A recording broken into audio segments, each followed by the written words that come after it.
On August 31st, 1997, Princess Diana was in a fatal car crash that took her life as well as the life of 2 other passengers.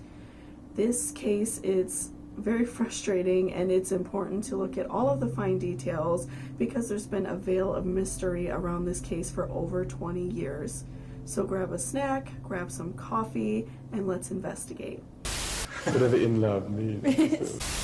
Crowd towards her, but was quickly overcome by...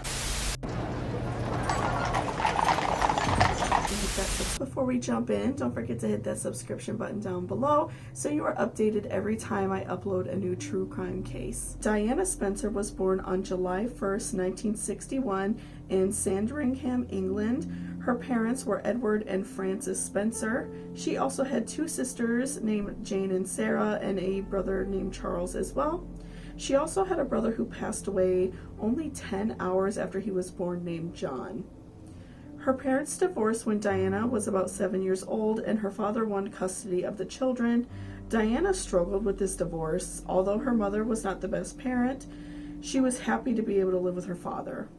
Although Diana did struggle with the divorce between her parents, it made her very sad, and it was very hard for her when she was so young. She really put her energy into other activities. So she was excellent at swimming. She was also in a swimming and diving team. She played piano. She took piano lessons and was very, very good at playing piano.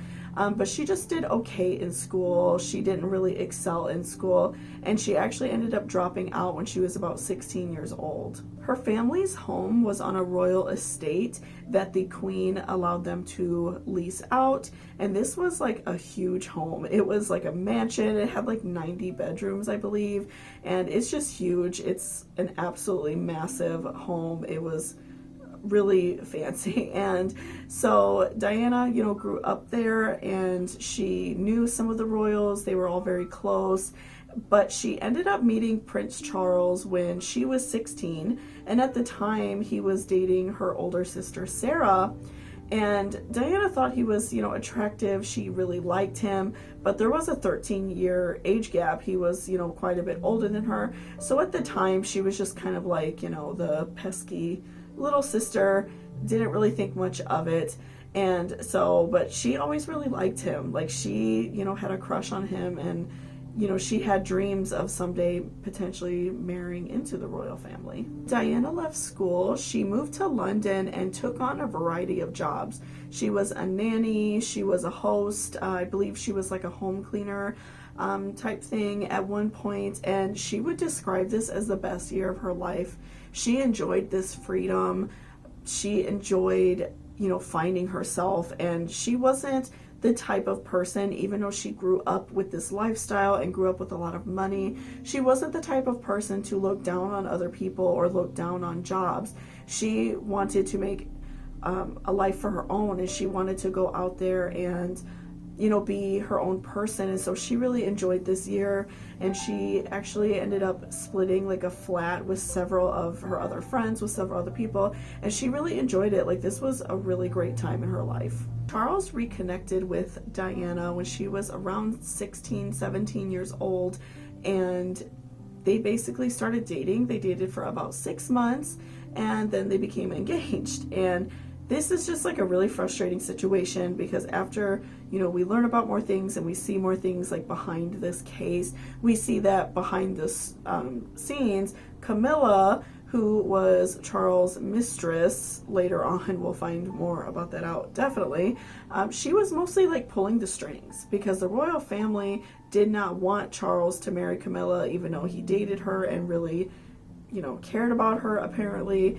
The family did not want him to marry Camilla because she has been with many other men, and she was not royal material. She wasn't like how Diana was, very she spoke very well, very aristocratic, very a good person. And so they did not want him to marry Camilla, so he was still seeing her secretly, if you will, behind the scenes, and they kind of made this plan for him to marry somebody who was better, and he would just continue to date Camilla on the side. When they became engaged, they had, an interview on TV. This is really common when someone in the royal family becomes engaged. They, have like this interview and just talk about their love and talk about like plans for the wedding and things like that.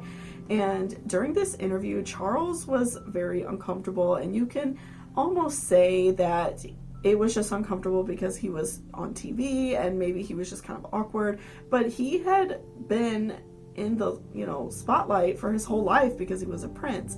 So it seems rather as if he just didn't really care about Diana. That's just what I got from it, and I feel like that's what so many other people got from it, that he was just doing this because he felt like he had to. And I just feel really bad for Diana, especially during this interview, because she really seemed like she was trying to make things work, and she really did, care about Charles. Can you find the words to sum up how you feel today, both of you? Difficult to find that sort of word, isn't it, really? Just delighted and happy. And I'm amazed that she's been brave enough to take me on. And I suppose in love. Of course. Whatever in love means.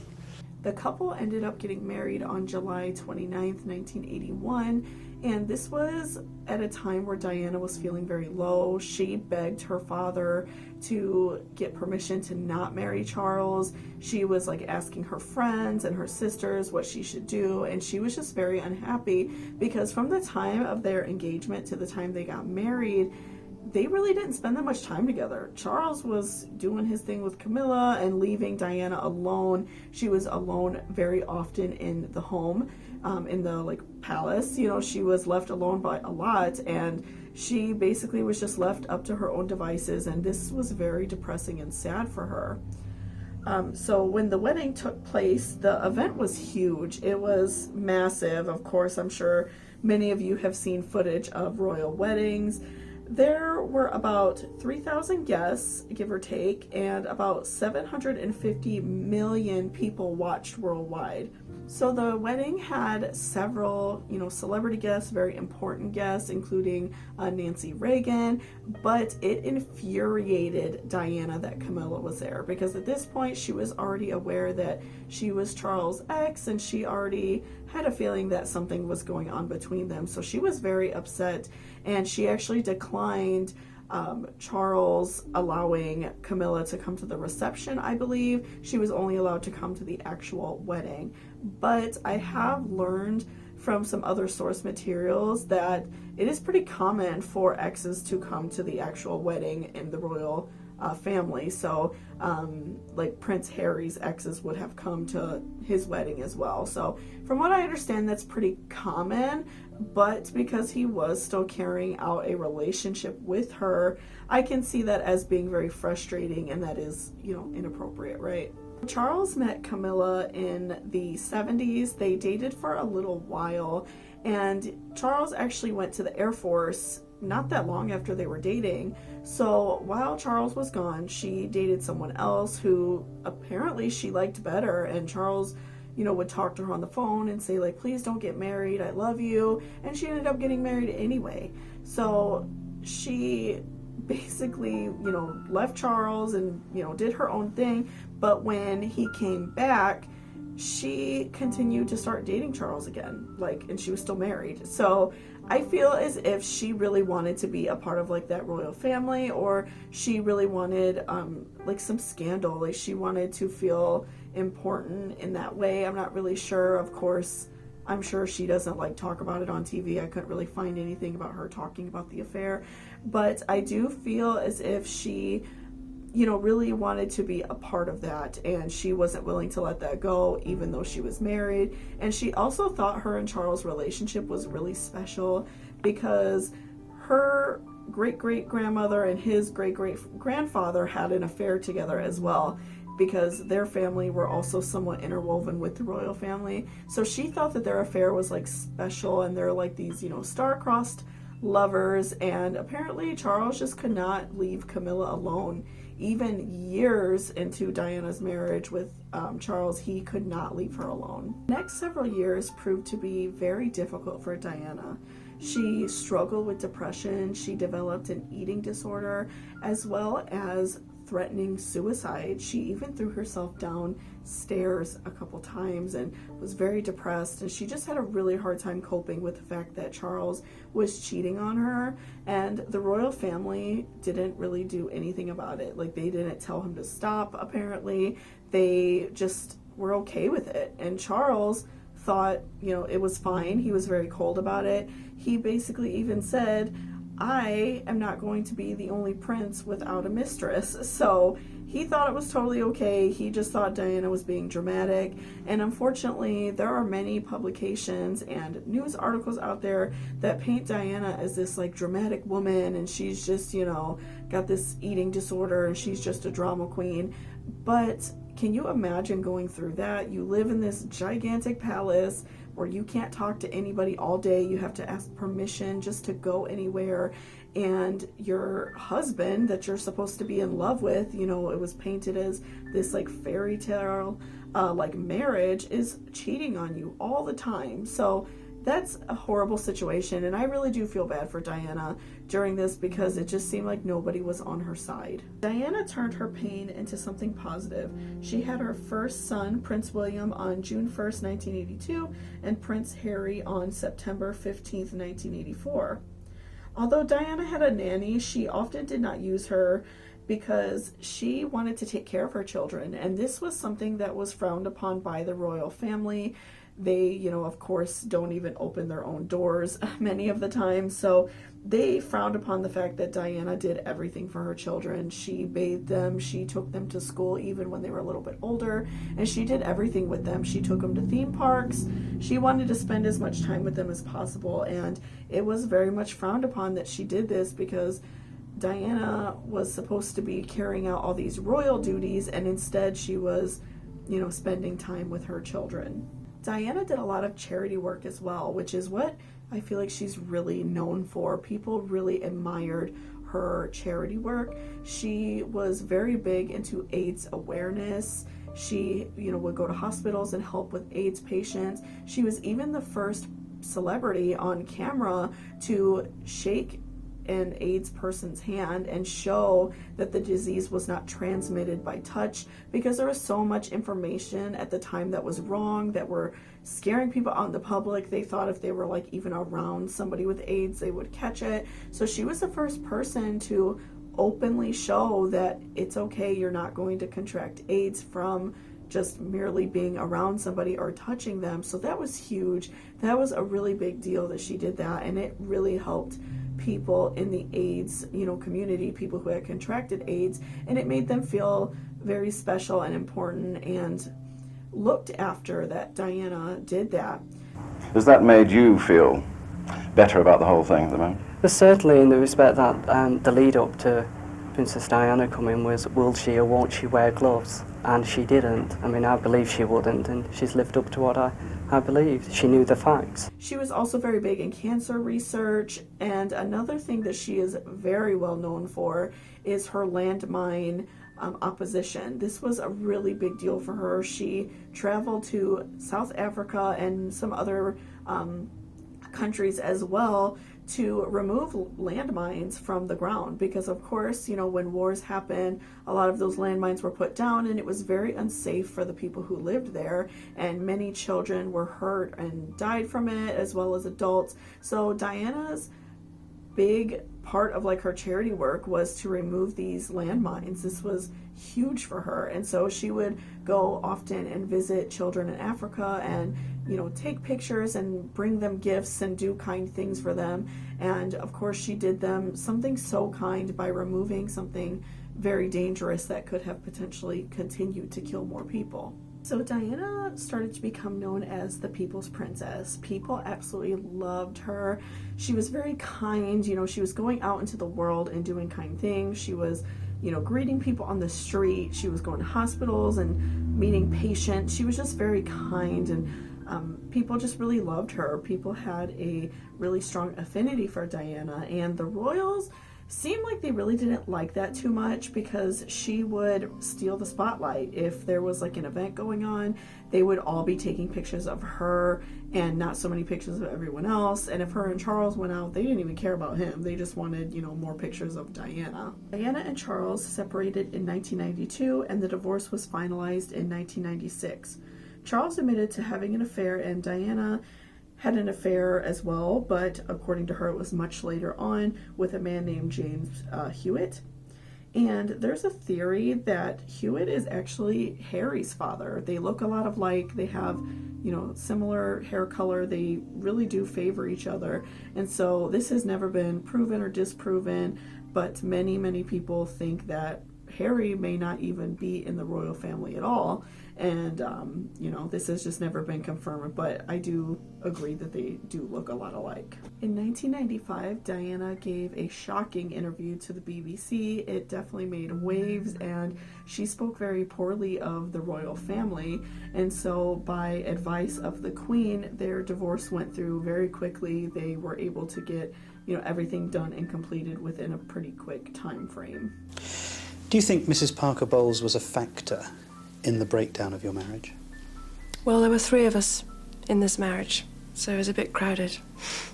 While the divorce was rather quick, it also got very messy.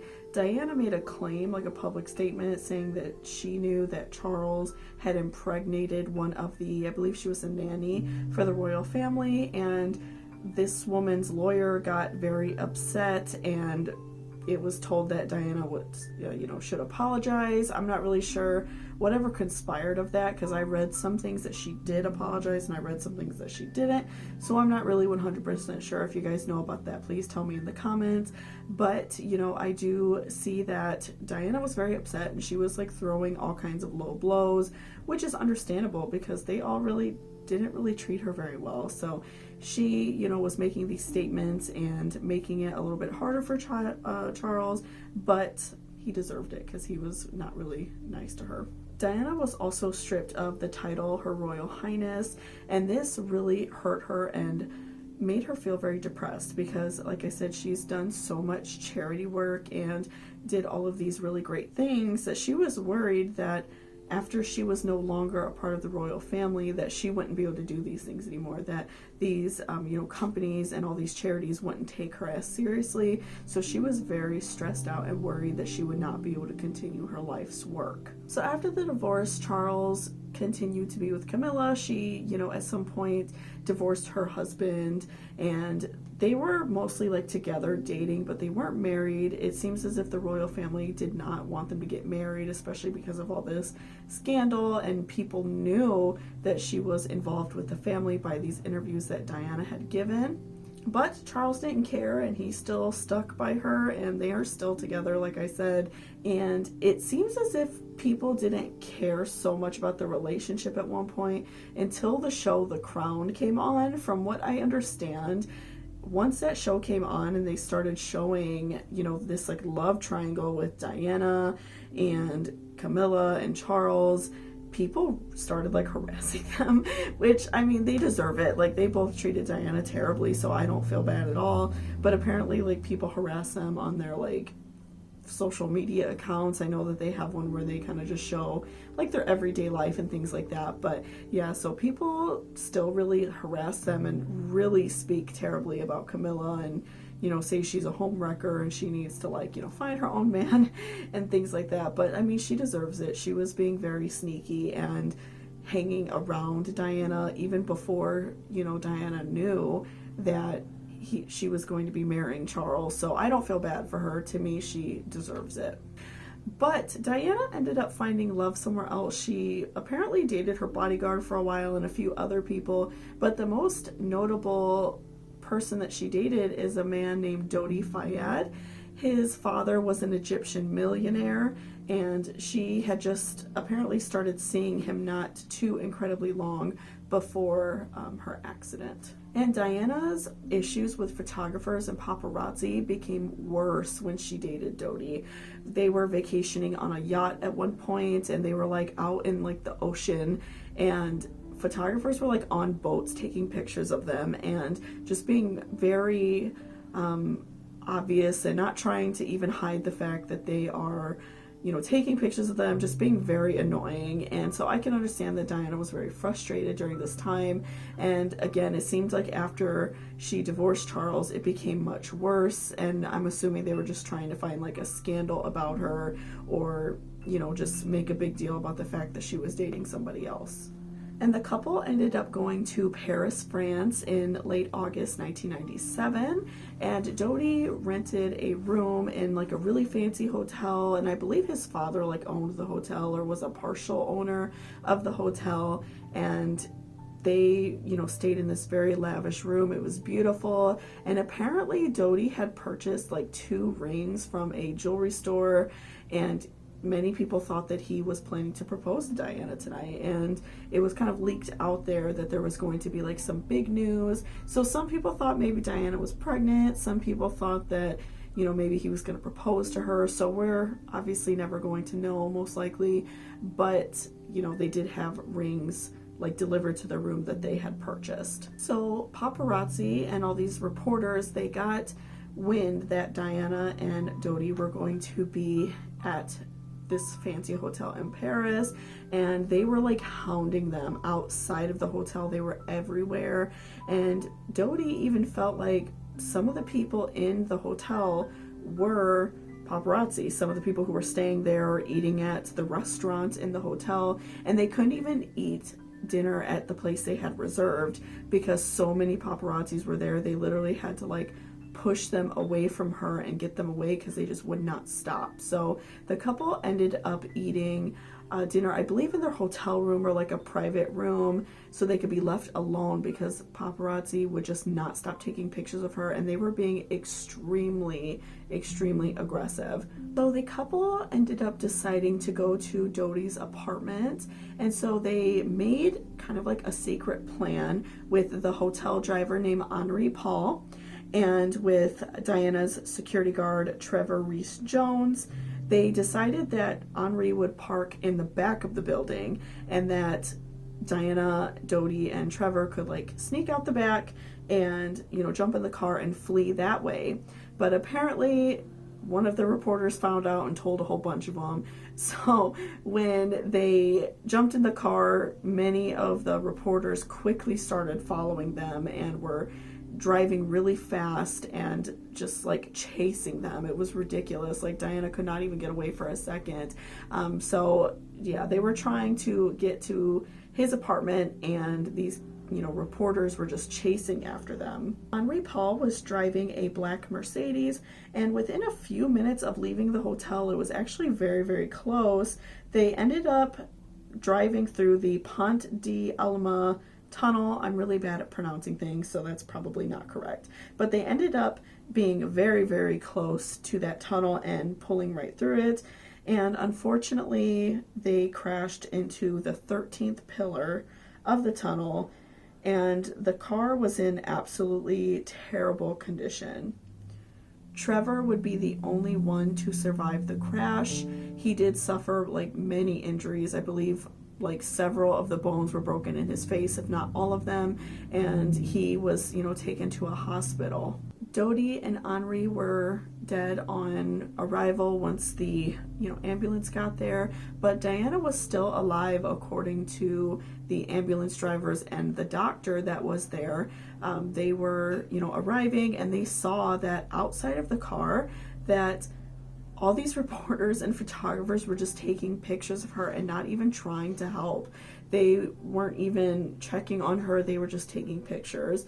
So, you know, Diana was very upset. Apparently she was looking for Dodi. She was asking the photographers, please leave me alone, because I can't even imagine the amount of pain she was in, and she was scared. But they were there, you know, taking pictures of her, not even worrying if she's going to be okay. And the car crash was so bad, Diana had to be cut out of the car with like a chainsaw. They had to like remove her completely out of the car, and it was terrible. The car accident was absolutely tragic and terrible. So the accident occurred at 12:23 a.m. on August 21st, and the most frustrating part of this, and it could just be the way that they do things there, or maybe at the time things were done different in terms of like medical help.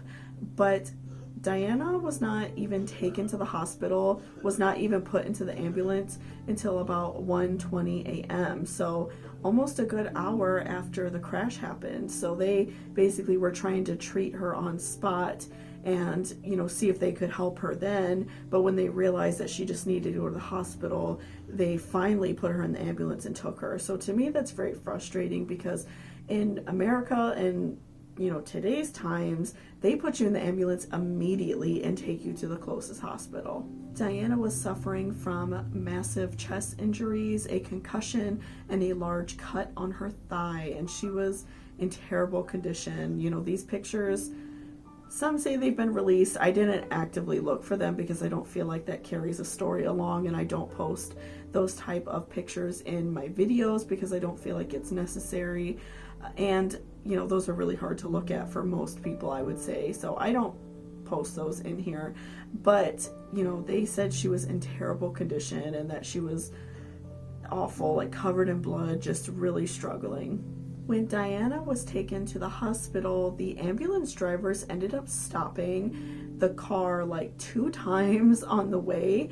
They said that she was suffering from like cardiac arrest and that she was just having a really hard time, and so they stopped in order to give her treatment. But I don't feel that they should have stopped. They should have just tried as hard as they could to get her there. Again, it's a completely different country than what I live in and a different time.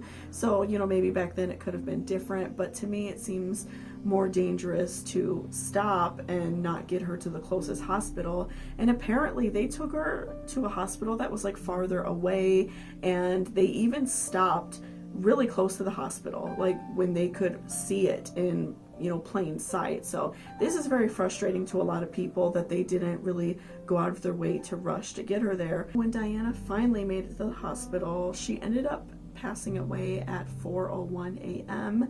The surgeon that was working to save her life said if she would have gotten there sooner, and also if she would have been wearing a seatbelt, that would have saved her life. She ended up passing from a small tear in her lung that was extremely rare. He said that he has never seen anything like that ever since Diana's death. So it was extremely rare, something that doesn't just happen to anybody. But he feels that if she would have made it there sooner, you know, it was like almost 2 hours after the accident, then she would have had a much better possibility of living. The news of Diana passing away was so tragic, and so many people around the world were mourning. It feels like everybody felt so bad about her passing away, and basically the royal family was like not really going out of the way to acknowledge that Diana had even passed away. And this caused many people to speculate that it wasn't just a random car accident and it's not something that just happened, that they may have done something to her, because she had just gotten out of a terrible marriage with Charles and now she died like a year later. So many people were very suspicious of the royal family at this point. So Trevor's injuries were terrible. Like I said, he broke several bones in his face and he was in a coma for 10 days. So because of all the speculation and everything going on, people were like waiting for him to wake up so they could ask what exactly happened.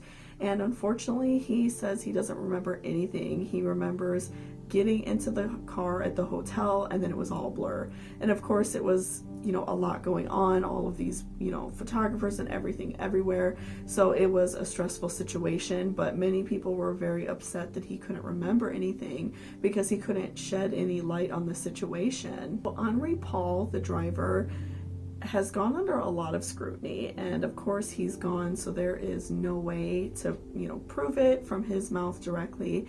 But his autopsy stated that he had more than 3 times the legal limit of alcohol in his system, and that he was so drunk and just, you know, was probably not even able to stand up with the amount of liquor that he supposedly consumed.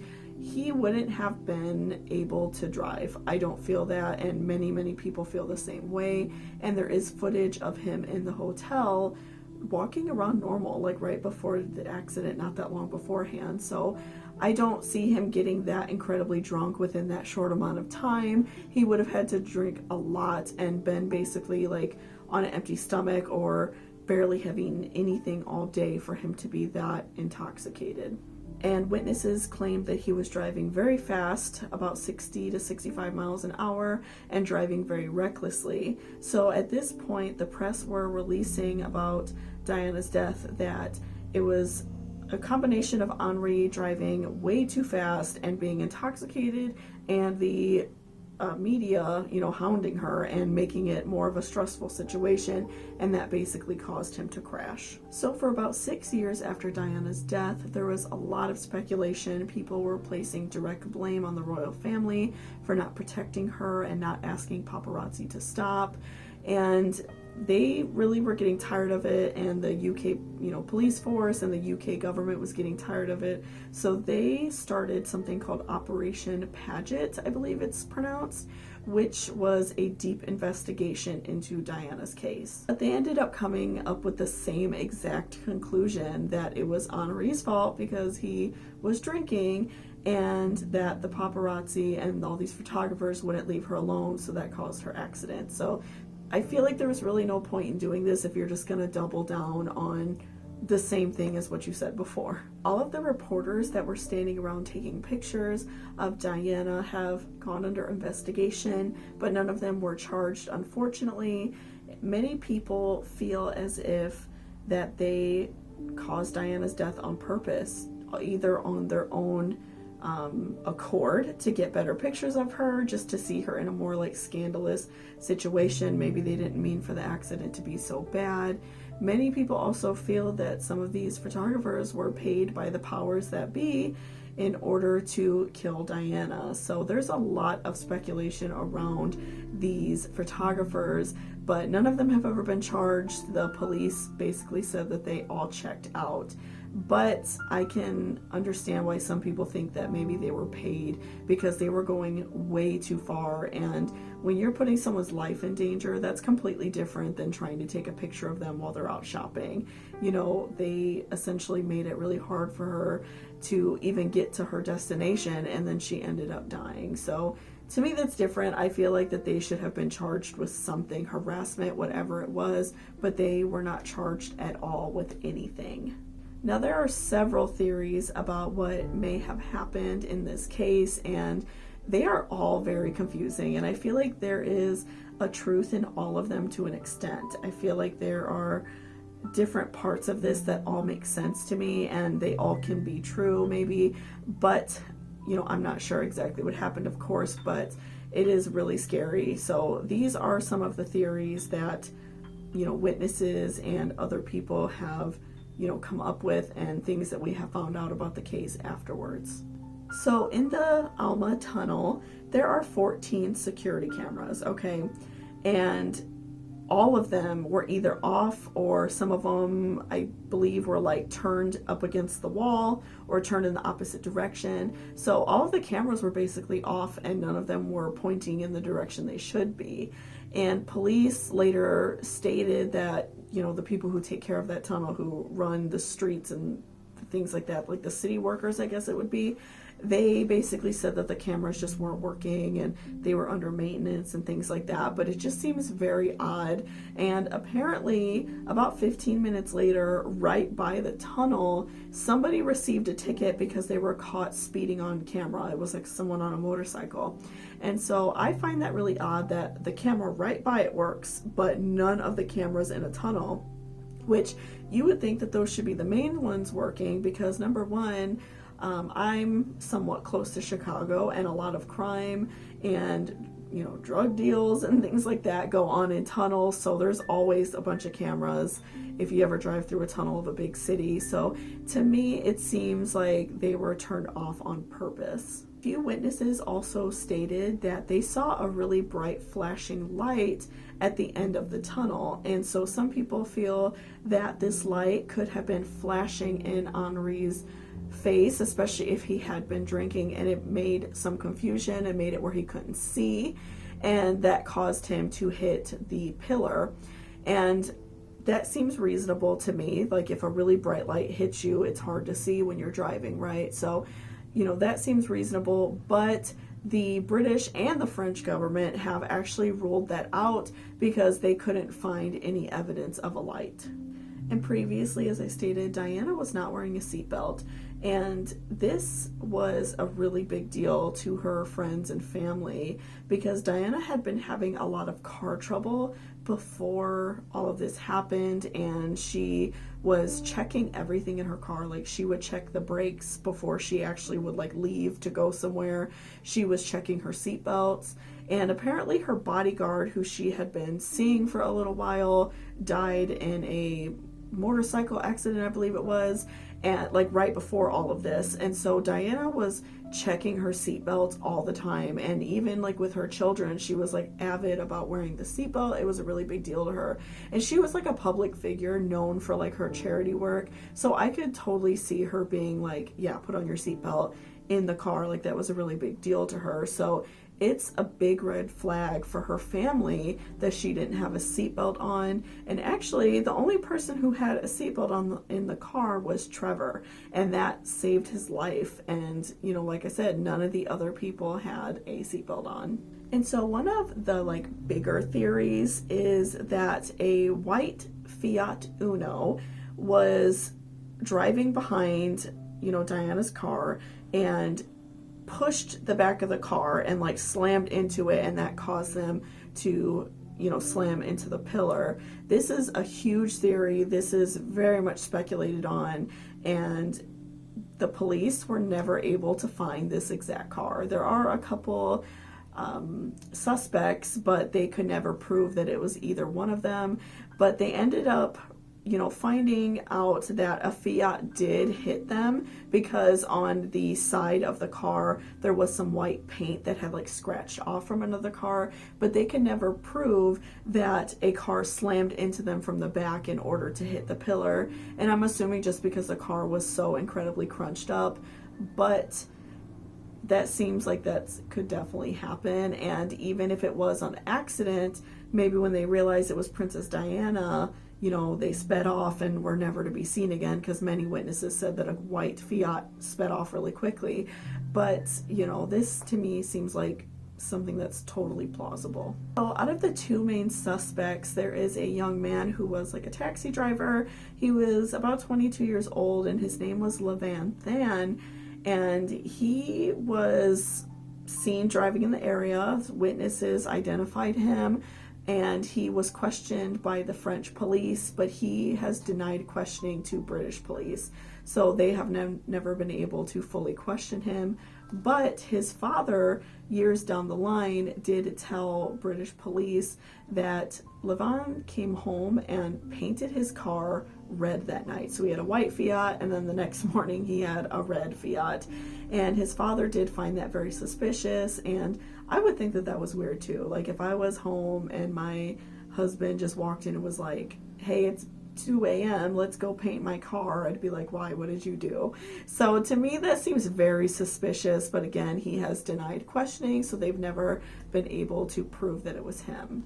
And his alibi stated that he was working all night, but later on his, records were leaked from his job, and it shows that he got off hours before the crash and that he was off for a long time.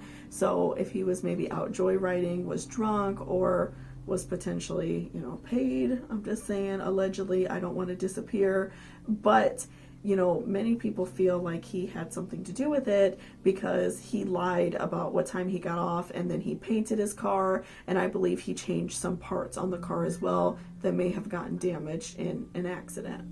So the other suspect is James Anderson, and he was a photographer that basically stalked Diana. He was taking pictures of her while she was on vacation in St. Tropez, and he was supposedly there at the hotel.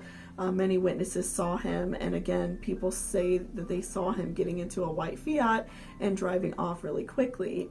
But when police were able to catch him, They said that his car was not in drivable condition, that there is no way that he was there, and his alibi checked out with police because she said he was there all night and they lived too far away from the hotel, of almost like 200 miles, that he was not there, although later on she has changed her story. And it has been found out, this is, I feel like, allegedly as well, because I read this in some sources and a couple sources said this was not true. So this is definitely an alleged thing. But allegedly, he took a plane to an island called Cortez the next morning, a couple hours after the accident. So that seems really suspicious. And if it was a while, like it seemed like it was quite a while before the police questioned him, he could have like destroyed his car. He could have driven it to the ground, driven a ton of miles on that car. He could have added some damage to it. It's really, I feel like, not that hard to do that. You could really tear up a car easy if you're not a careful driver. So I definitely could see him, destroying that car in order for him not to be caught. So what is extremely suspicious about James is in 2000, his charred remains were found in his new car, I believe it was a BMW, in like a farming area in France. And the autopsy stated that he had a bullet hole in his temple. And so it seems really confusing because some people were saying suicide, but if he shot himself, how did he burn up his body? And in the car, it appeared as if gasoline had been poured all over, the seats of the car and on the inside of the car. And then it looks like someone lit a cigar and threw it in the car and tried to like completely blow up the car, but that didn't happen. His body was just all burnt up. So that is extremely suspicious to me. Maybe he wanted to come clean. And, again, maybe it was an accident. Maybe he did it on accident and felt bad and didn't want to be blamed for the death of, Princess Diana. How could you even do that, But some people feel like maybe he was a part of some sort of like government thing and he did it and wanted to come clean about it, so they killed him. So there's a lot of mystery surrounding James Anderson, and to me it seems very suspicious as well. There have also been reports that the Alma Tunnel was cleaned just a day or so before the accident, that they used a detergent and cleaned the roads really well and opened it up too quickly. They opened the tunnel back up within 24 hours. So I don't know if any of you have ever like slipped on laundry detergent or soap on the floor, and it hurts when you hit the ground. And so I can imagine if a road had like a really thick like cleaning detergent all over it and it wasn't sprayed down good enough to clean it off, the car could have slipped really easily. The Mercedes that Henri was driving was also a major source of speculation by the public, because the car was actually found out to be stolen later on down the line, but was purchased by the rental company. So that seems a little bit odd and suspicious. I'm sure that has happened like a million times before, but that does seem very suspicious. And they found out that the car was missing some sort of like a chip that controlled different aspects of the car, and it was told in a few of the sources that I read that the chip controlled the braking of the car, and so the brakes may have been faulty. And what I find incredibly suspicious and just so wrong, it's wrong, whether it's suspicious or not, it's terrible, that Mercedes offered to look at the car and to look and see if there was anything else going on with it, if there was something major wrong with the car, so they could, find further clues and saw maybe if someone like cut some sort of line or did something to the car to make it, have some sort of accident on purpose. And the French police said no, that they don't really think that that's necessary and they don't think that that's a good idea. So the car was never looked at by Mercedes, and they were the manufacturer, so they would know best exactly what's wrong with the car. And I find that very suspicious as well. There's also been speculation that Henri Paul or Trevor Rees-Jones worked for MI6, which is a British intelligence agency, and many people really do not know anything that they do, and that they are, very secretive and carry out all of these really secret operations. But to me, it seems plausible that Henry may have worked for them. because he was the head of security at the hotel Diana was staying at, and before the accident, he received very large deposits, several of them, in his bank account that added up to be about $62,000. He was also on a few different prescription drugs, so combined with that and the severe level of alcohol that was in his system, supposedly he would have been noticeably impaired. His family stated that he was not a drinker, and Doty's bodyguard also stated that Henri only had about 2 drinks that day. His autopsy also stated that he had carbon monoxide in his system, so much that he should have been unconscious. So, thinking about this in a critical manner, I could possibly see Henri knowing that he may die in this car accident, or knowing that he will die and, the money will go to his family, that he drank excessively. Maybe he did it when no one was looking, and he thought that maybe that would make it easier for him to, kill himself as well as Diana and Doty, and potentially Trevor, he thought. But, of course, that's all speculation, and we don't know for sure, but to me that makes a lot of sense, especially because he didn't make a lot of money at the hotel. He wasn't like raking in the money. So many people feel as if Henri's blood samples was mixed with someone else's blood samples and that they're not truly his, although, they have shown in reports comparing the blood samples to his family's. So, that has been somewhat debated, but, they feel as if they have shut down those rumors, but I could see that happening. They have stated, many people who were involved with this accident, and said that they feel that Henri was not drunk, or that he was not on carbon monoxide, saying that they may have switched his samples with somebody who died of carbon monoxide poisoning, someone who maybe committed suicide, and maybe was heavily intoxicated as well. So I could see that happening, but again, they have compared the blood samples on TV. They showed that they were the same as his parents. So I'm not sure, but I do feel that that is in the realm of possibility as well, just because there are so many weird things about this case. It's just amazing. I never knew that there was so many different theories about what happened to Diana. So I feel like almost anything is open to a possibility in this case. A former MI6 agent named Robert Tomlinson said that Henri may have worked for the agency. He said that he knew that Henri was up to this big job and that he may have been involved. And he even stated that earlier on, a couple years before, that he had been given a plan to take out a different government leader in almost the same exact way, that there would be a bright light flashing and this person would get into a car accident and die. So he claims he saw this whole plan laid out in front of him, and that he saw that Henri was an agent and he knew that he was an agent. But this has changed, and he has later come out and said that he may have misremembered, and he's not 100% sure if that's the case. So Diana was in talks with the UK intelligence as well as US intelligence, but that is just speculated. But we know for sure that she was talking to the British Prime Minister at the time in order to potentially get a job with them and continue her charity work, because that was so important, and she wanted to continue to help people regardless of her title.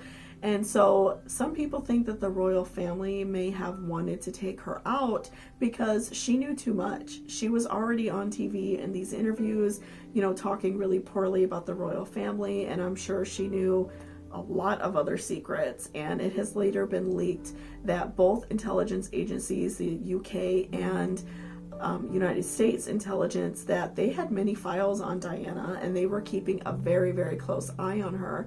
So many people feel as if they wanted to take her out, especially for her land mining work, because many countries did not want the land mining to be stopped in South Africa.